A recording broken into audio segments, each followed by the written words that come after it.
¿Qué otra cosa necesito considerar para elegir el método? La sensibilidad ya la habíamos comentado, la sensibilidad del método, el costo. ¿Qué tan caro es el desarrollar un método del ácido biciclonínico? También su precisión, profe, Sí, también. y exactitud. Exactitud, necesitamos ver la exactitud también que pudiéramos tener, pero entonces eso está también, es que hay varios factores que están implicados ahí, están implícitos en esos resultados. El analista también ahí forma parte de los resultados que obtengamos en la precisión y en la exactitud que estamos obteniendo. Pero hay que comparar esos métodos, cuál es más preciso, cuál es más exacto. También puedo elegir entre esas opciones. ¿Qué otro aspecto puedo considerar para poder elegir el método? ¿Hay alguna otra cuestión que se les ocurra, muchachos?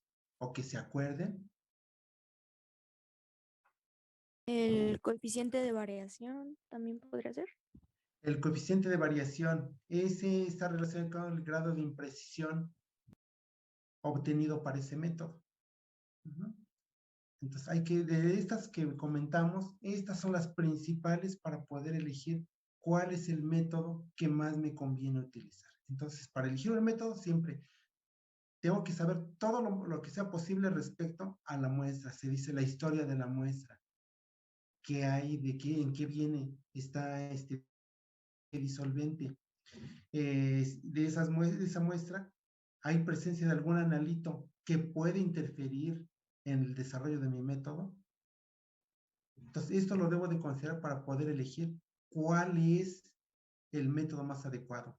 Por ejemplo, en el método de la sesión pasada, les comento con uno de los analitos que puede interferir. ¿Quién es ese analito? Por ejemplo, uno de los que vieron que puede interferir, el EDTA. ¿Por qué interfiere el EDTA? Ustedes lo vieron con el maestro Francisco, ¿no, muchachos?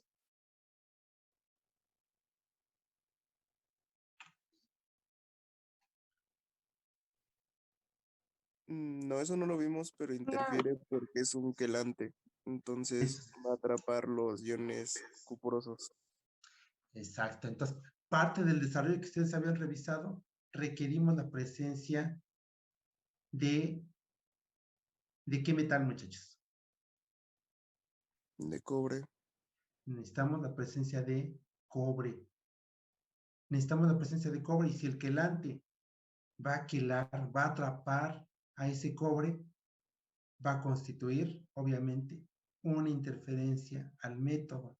¿Por qué? Porque el cobre es necesario para desarrollar la reacción que se lleva a cabo en el método del ácido bicilconínico.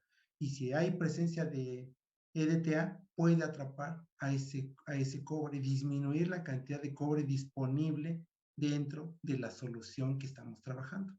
Entonces, por eso son importantes las interferencias, porque pueden interferir con el método, con el desarrollo, puede ser con el desarrollo de color, podemos tener interferencias positivas o interferencias negativas. ¿Hasta aquí alguna duda, muchachos? No, profe.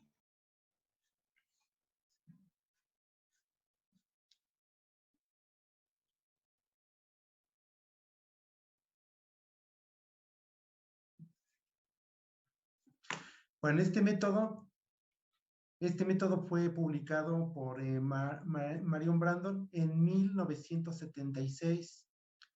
Este es uno de los métodos más empleados de los que se dispone. Recordarán que el ácido bicilconínico, ese método se publicó, pero en el año este fue en 1976. El del ácido bicilconínico, ¿se acuerdan en qué año fue? Aurora Margarita.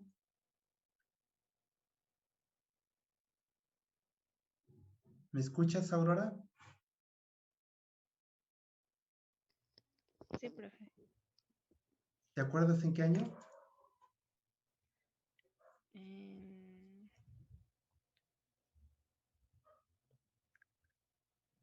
No, profe.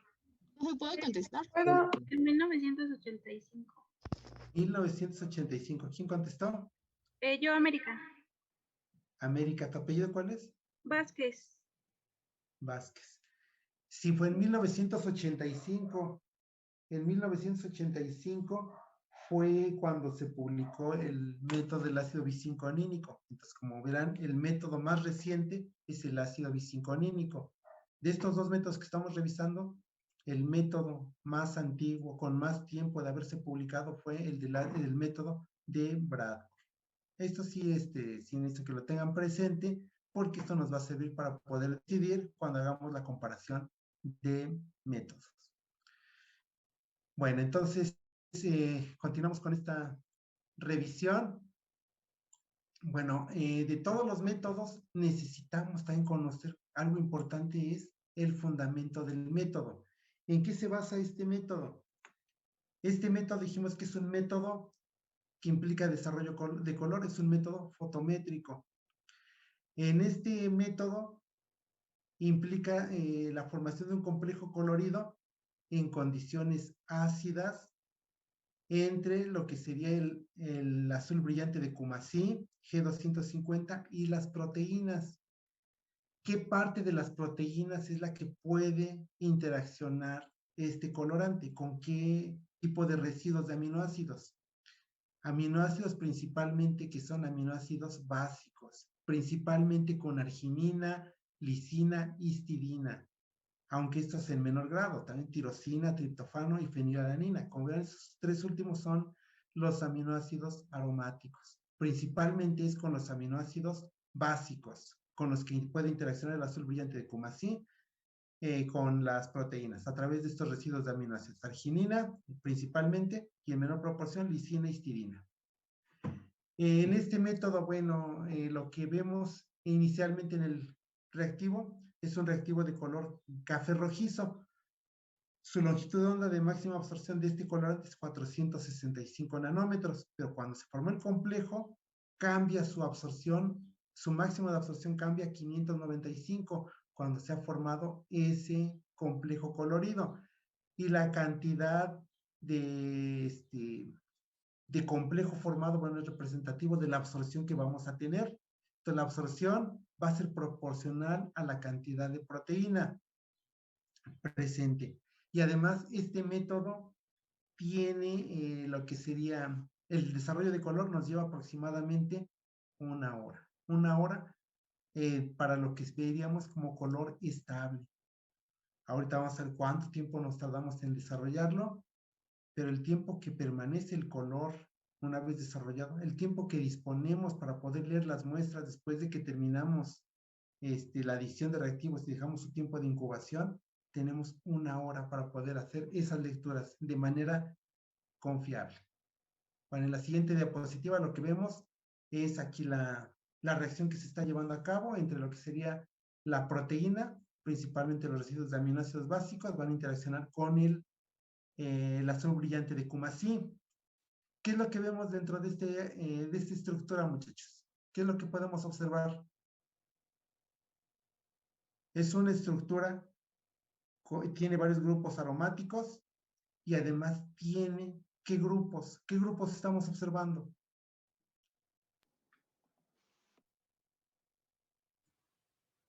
Sulfato.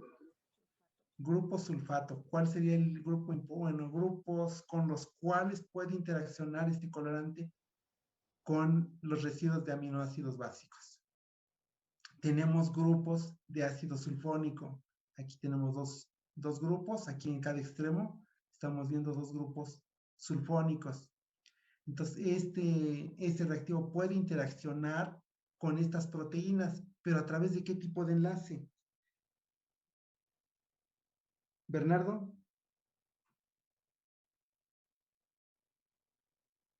¿Sí me escuchas, Bernardo? A ver, Bernardo, ¿cómo sería la unión entre el colorante y los residuos de aminoácido?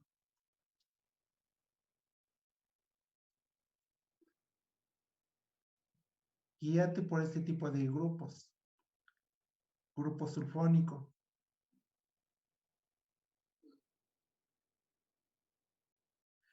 ¿Van a interaccionar a través de qué tipo de enlace? ¿Covalente? ¿O cómo va a ser la interacción? ¿Por enlace covalente o por enlace iónico? ¿Puedo contestar yo? Miriam Sí, García. A ver, Miriam. por enlace iónico. Va a ser una interacción entre cargas opuestas. Interacción electrostática por grupos con carga opuesta. ¿Sí? Ese es el tipo de interacción electrostática, porque va a haber interacción entre cargas opuestas. No es un enlace covalente la unión que se va a establecer, entonces es una unión por cargas, entre diferentes cargas. Interacción por cargas electrostáticas. Además, necesitamos para este método, habíamos dicho, ¿qué condiciones, Miriam? Tiene que, bueno, en su forma catiónica. El medio, ¿en qué condiciones tiene que estar en esa reacción de Bradford? En condiciones ácidas. En condiciones ácidas, a diferencia del método anterior. ¿Quién fue la que contestó? Ya no vi. Carla. Carla. A ver, Carla. Del método del ácido biciclonínico, ¿qué condiciones teníamos? Básicas. Básicas. Y para este método de Bradford, necesitamos condiciones Ácidas. ácidas. ¿Tu apellido cuál es, Carla? López Miranda. ¿Perdón? López Miranda. López Miranda. Gracias. Muy bien, entonces, aquí tenemos representados los espectros de absorción. El espectro de absorción del azul brillante de Cumasí en rojo, con su máximo de absorción a 465 nanómetros. Cuando se encuentra ya unido ese azul brillante de Cumasí, unido a la proteína, vamos a ver cómo ese máximo, ahora lo vamos a encontrar a 595 nanómetros. Entonces, esto es lo que nos ayuda para poder hacer esta determinación. Bueno, ¿qué material vamos a emplear? Material, las gradillas, tubos de ensayo, las pipetas automáticas. Sí vieron con el maestro Francisco algo sobre pipetas automáticas, ¿verdad, muchachos? Sí comentaron el procedimiento, cómo lo tienen Pues que algo así. tomar, generalidades sobre el empleo de estas pipetas automáticas. Es que lo comentó, bueno, hizo que lo comentara uno de nuestros compañeros, pero varios no habíamos o no hemos trabajado con ellas, entonces siento que, por ejemplo, a mí no me ha quedado claro. No has trabajado con este tipo de pipetas automáticas.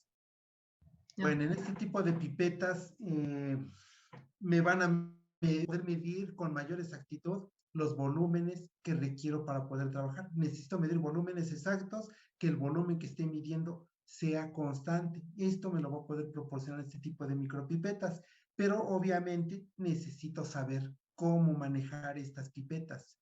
Si no sé cómo manejarlas, ahí es donde voy a tener el problema. El problema no va a ser la pipeta, va a ser cómo estoy utilizando esas micropipetas para poder hacer esta determinación.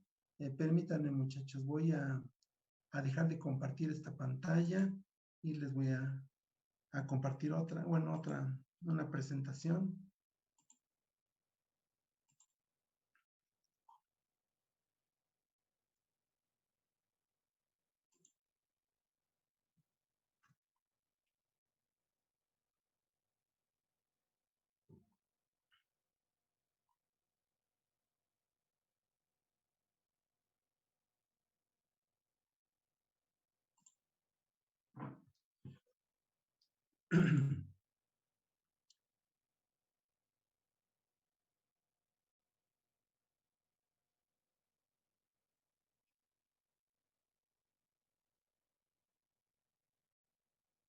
¿Sí están viendo esta presentación, muchachos? Sí. Sí, sí, la vemos. Bueno, entonces aquí tenemos una micropipeta. ¿Qué es lo que tenemos como características? Bueno, sobre el cuerpo de lo que sea la micropipeta, aquí podemos ver la escala para poder ajustar nuestro volumen que vamos a poder utilizar. Aquí para esta práctica se sugería un empleo de pipetas entre 100 y 1000 microlitros, es decir, desde 0.1 hasta 1 mililitro. Podemos tener pipetas automáticas de 10 a 200 microlitros, pipetas de 1 a 10 microlitros. Entonces depende del tipo de micropipetas. Las que requeríamos era entre 100 y 1000 microlitros. Entonces aquí podemos ver la escala, aquí la podemos ajustar. Tenemos un émbolo, el émbolo, un botón para eliminar, botar las puntas que hayamos cargado. ¿Qué otra cosa podemos ver? En el extremo de estas pipetas vamos a poder utilizar las puntas que sean adecuadas dependiendo de la capacidad de la pipeta. Si requiero de 1 mililitro, requiero puntas de 100 microlitros, de 10 microlitros, ¿de cuánto requiero? Bueno, son de 100 para poder medir volúmenes entre 1 y 100 microlitros. Estas pipetas de 1 mililitro para poder medir volúmenes, por ejemplo, entre 100 y 1000 microlitros. Entonces, depende de lo que voy a medir, va a ser el tipo de puntas que voy a poder utilizar. Aquí tenemos lo que les decía, lo de la escala para poder ajustarla. Hay que moverlo suavemente, para no de manera tan brusca, sino vamos a deteriorar esas pipetas. Estas pipetas se deben de mandar a recalibrar periódicamente para que garanticemos la exactitud en la medida que estemos realizando. ¿Qué otra cosa tenemos dentro de estas pipetas? Bueno, colocamos la punta, la colocamos de manera adecuada, que quede firme, quede sujeta de manera adecuada hacia el extremo de la pipeta. Este émbolo tiene dos posiciones. La presionamos hasta el fondo. Bueno, tiene dos posiciones. Presionamos el émbolo, vamos a sentir un primer tope. Si la seguimos presionando, vamos a alcanzar el segundo tope. Entonces, depende cómo vayamos a utilizarla. Vamos a medir, bueno, ya ajustamos nuestra escala, presionamos hasta el primer tope este émbolo, lo introducimos a la solución y liberamos suavemente. Liberamos el émbolo para que la solución entre a la punta de la pipeta. No deben de quedar obviamente burbujas si hacemos una buena aspiración de la muestra.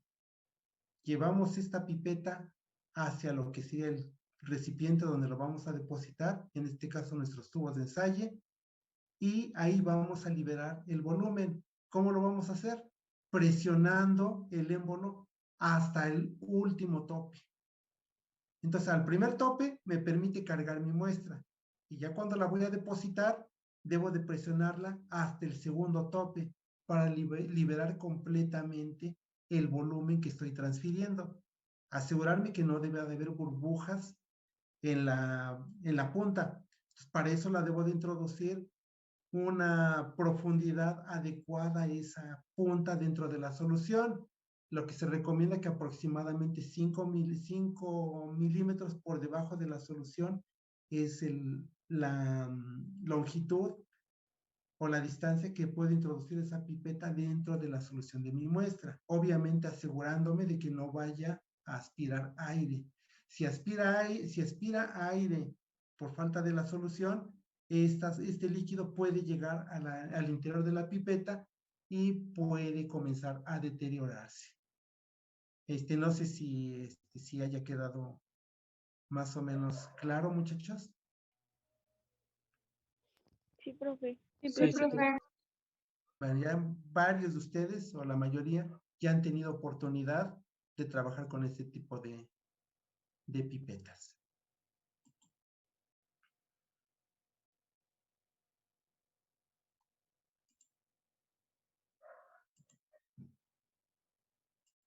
Entonces, continuamos con nuestra presentación. Es el material que vamos a utilizar, lo que sean las celdas para el espectrofotómetro. Un espectrofotómetro, pero vamos a trabajar en la región visible. ¿Se acuerdan en qué intervalo de longitudes de onda cae la región visible, jóvenes? Dalia, Itzel.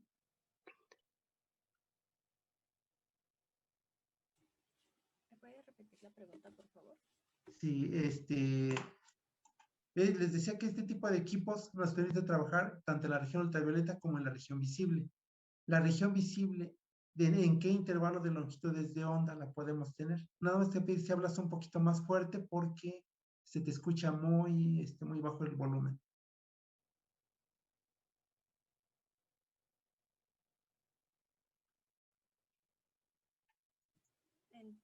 Bueno, ¿me escucho ahí? ¿Me escucho mejor? Te escuchas, yo te escucho muy lejana, muy baja la voz, muy bajo el volumen.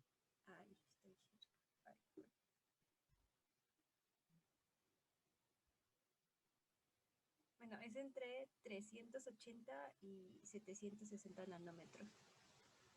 Aproximadamente. En general, ¿qué es lo que nos dicen? Generalmente encontramos la referencia de 400 a 800 nanómetros. ¿Sí? Es un poquito por debajo, aproximadamente.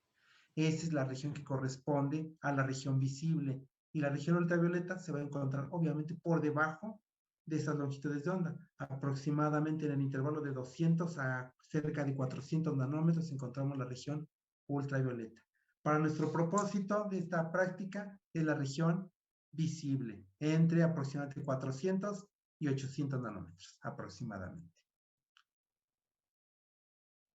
Entonces, igual que en la práctica anterior, recordarán que nuestra práctica consta de 3 partes.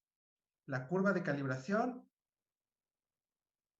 análisis estadístico y lo que fueron las interferencias. Entonces, lo primero fue la curva de calibración. Para esto, antes de hacer nuestra curva de calibración, como buenos químicos, ¿qué necesitamos hacer con nuestro material? José Luis. No, perdón, José Luis ya no está. Karen, perdón. ¿Lavar nuestro material, profesor? Después de asegurarnos que tenemos el material limpio, ¿qué otra cosa necesitamos hacer? Rotular el material. Rotular el material. ¿Quién contestó, Antonio? Sí, yo, López Ramírez, profe. ¿Eres Ramírez? Sí, López Ramírez. López Ramírez. Sí, entonces, primero es lavar nuestro material y después de lavar nuestro material es rotular ese material, algo sumamente importante para no equivocarnos. Rotular todos nuestros tubos de ensayo, si es posible nuestras pipetas, también vamos a ver a qué reactivo pertenecen para no contaminar los reactivos. Como vemos aquí, tenemos ya la tabla para la preparación de nuestro método de Bradford. Vamos a preparar igual que en el método anterior, preparando por duplicado esa curva de calibración. Tenemos 5 puntos de nuestra curva y el sexto, ese tubo aquí corresponde, Luis Ángel.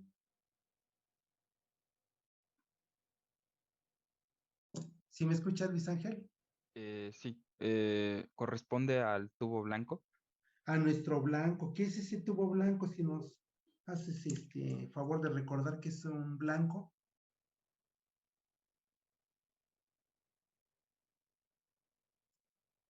¿Qué tiene ese blanco? ¿Puedo contestar, profe? A ver, le da la oportunidad a tu compañero. Pues únicamente contiene agua destilada, pero no contiene solución proteica. No debe de contener un blanco, no debe de contener entonces ¿a quién? A nuestro analito. Analito, ajá. Tiene todo, el blanco tiene todo, todos los reactivos tiene, excepto a nuestro analito. Ese es nuestro blanco. ¿Y para qué lo utilizamos? ¿Para qué nos sirve nuestra determinación ese blanco? Para ajustar el espectrofotómetro. Para ajustar nuestro espectrofotómetro. Rodríguez Paola. A ver tú misma, Paola. ¿Vas a ajustar a cuánto ese espectrofotómetro? En absorbancia a 0. Absorbancia a 0. ¿Y si quiero trabajar con transmitancia? ¿A cuánto lo voy a ajustar? La verdad no sé si sea como el anterior. Acuérdate, sí, tú misma, sí, acuérdate. Eso ya lo has visto. Cuando haces incidir el haz de luz sobre una solución, si hay presencia de algún analito que pueda absorber esa radiación electromagnética, ¿cuánta luz nos va a llegar al detector? Se supone que tendría que ser al 100%, ¿no? Porque tendríamos que dejar pasar toda la luz para determinar. ¿Dónde está Galindo? Galindo, sí, el mismo, perdón. Galindo, Es Galindo que Cruz. luego tengo problemas para activar el micro, pero aquí estoy. Sí, entonces, si ajusto a 0 de absorbancia, ¿qué quiere decir si tengo 0 de absorbancia? No hay ningún analito que me esté absorbiendo. Lo estoy ajustando a esa longitud, a esa valor de absorbancia. 0 de absorbancia, no hay absorción de la radiación electromagnética que está incidiendo sobre mi celda, que sería lo mismo que si todo el haz de luz está pasando a través de esa celda. Si toda el haz de luz está pasando a través de esa celda, me representaría que tengo cuánto de transmitancia, Galindo Cruz. ¿Cómo, perdón? Si coloco mi blanco, lo ajusto a 0, tengo 0 de absorbancia.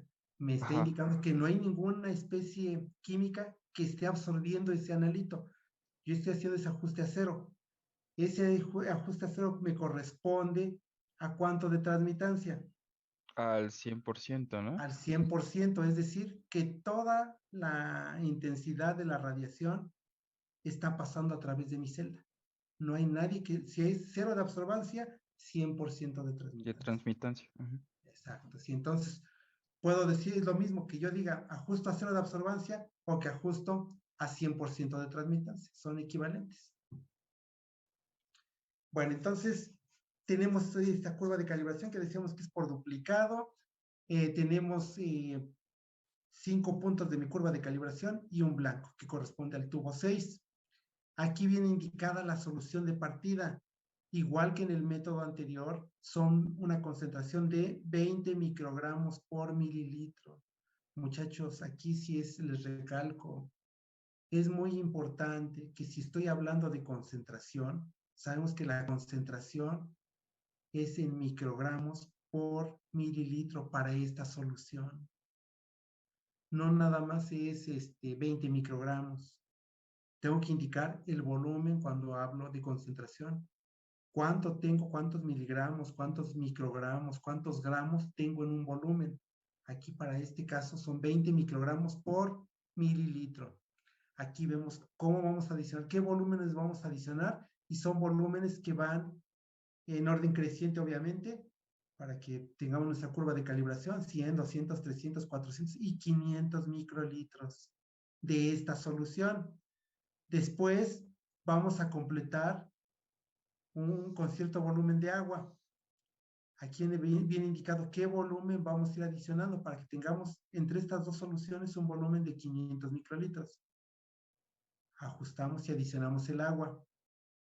El blanco obviamente no lleva proteína, lleva únicamente el agua destilada. Y después de adicionar estos dos reactivos vamos a adicionar el reactivo de Bradford. ¿Cuántos microlitros vamos a adicionar para todos? 500 microlitros. Entonces, por lo tanto, estoy obteniendo un volumen de ¿cuánto? Un volumen final de ¿cuánto estoy obteniendo en cada tubo? 1000 Un mililitro. microlitros.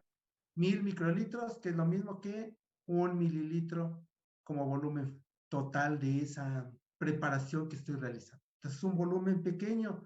Este método de Bradford es un método que decimos que es un microensayo, un micrométodo. Empleamos volúmenes muy pequeños de muestra. Entonces, ¿qué tan importante va a ser el que midamos con exactitud los volúmenes que estamos adicionando? Es sumamente importante. Si no mido de manera adecuada, no voy a llegar a la concentración que yo esperaría. De esa curva de calibración, muchachos, Jania, Michelle. Sí, profesor. Ya habían comentado que es una curva de calibración, es una representación gráfica. ¿Entre quién? Entre lo que sería absorbancia con respecto a la concentración. Esa sería mi curva de calibración. qué aspectos o cuáles son las condiciones necesarias para poder desarrollar una curva de calibración. ¿Te acuerdas?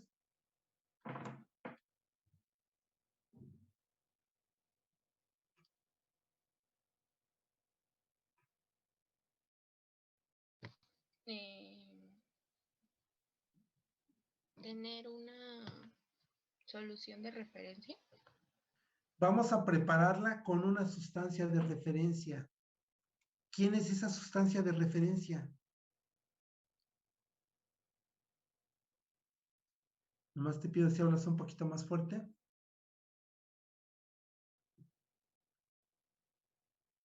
¿Tu apellido cuál es? Alumino. Alumino. A ver, Jania.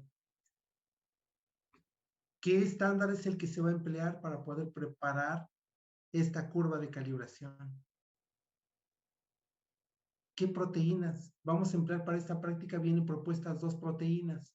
¿Qué proteínas son las que vamos a emplear? Hemoglobina. Hemoglobina Albúmina. y albúmina. Albúmina sérica bovina. Entonces estamos utilizando para este método 2 proteínas, 2 estándares que puedo utilizar. ¿Qué consideraciones tienes que hacer para poder seleccionar tu estándar?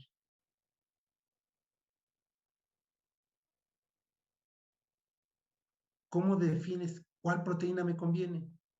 ¿Me conviene la albúmina? ¿Me conviene la hemoglobina? ¿O cómo seleccionas la proteína adecuada para la muestra que vayas a trabajar?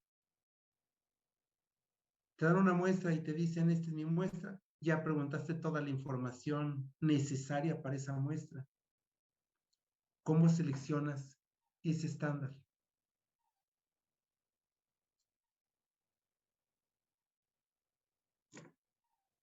Se utiliza el estándar del analito, ¿no? ¿Se utiliza cuál, perdón? El estándar del analito. O sea, si vamos a determinar albúmina, utilizaríamos el estándar con albúmina. Exacto, debemos de tratar de que sea la misma proteína. Y si nuestra muestra tiene varios tipos de proteína, no tiene nada más un solo tipo de proteína, tiene diferentes tipos de proteína, ¿cuál es la que debo de utilizar?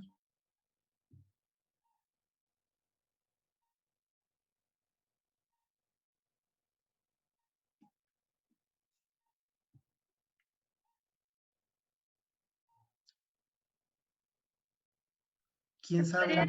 Bueno, se podría considerar la concentración de cada proteína y Es utilizar importante. la que tenga la mayor concentración. Exacto, eso es lo que primero tendríamos que hacer, buscar de esa, si conocemos, claro, esa parte de la muestra, si conocemos cuál es su composición aproximada de esas, cuáles son las proteínas que se pueden encontrar en mayor proporción, vamos a seleccionar el estándar con base al que se encuentre en mayor concentración. Eso es lo primero que vamos a hacer. Y después vamos a ver cuáles estándares son los que tenemos. Y si no tengo exactamente esa proteína, ¿cuál puedo utilizar?